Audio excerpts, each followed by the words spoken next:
Welcome to DL Know-How, a video series showing you how to get the most out of your distributed learning tools. In this video, we're going to go through how to actually transfer our grades from D2L over to the Peoplesoft system. So again, I'm going to assume you just logged into the Peoplesoft part, and we're going to go into our Faculty Center. We're going to go to our schedule. And then we're going to pick whichever course that we want to be working on. In this case, I want to pick the Human Resources course.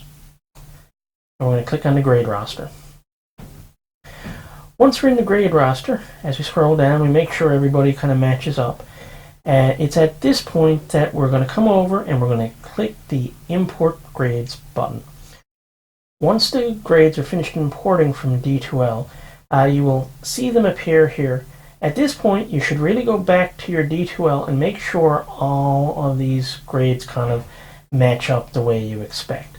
So perhaps this person here, Tester 4, hasn't had his final exam graded yet, or his final project. In that case, even though the kind of partial mark has gone in here, what I'd suggest you do is you click here, go up and set that back to being a clear value, and then when we hit save, we can see what will happen. So we've now saved that information temporarily into Peoplesoft. In fact, it's saved, it's just not kind of sent off for the review part yet. You notice that this one has been set to blank.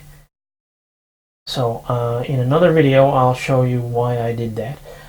You'll also notice that all your grades here got rounded to a new value. So 43 went to 45, 81 went to 80, 93 went to 95, that sort of thing. So they all rounded the nearest 5. If there was a grade here that was 75, then you wouldn't see a converted grade here. It would just stay as the raw grade then. At this point, this is saved, and I'm able to leave Peoplesoft and go in. So that's all there is to transferring your grades over to Peoplesoft.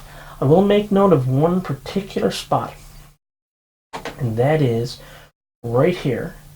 Be careful with this ready for review bit. This is one of the last step of things that we'll do. So just leave it alone until you're completely finished. Once you do this part, you're going to have to send a footprint in to get things opened up again.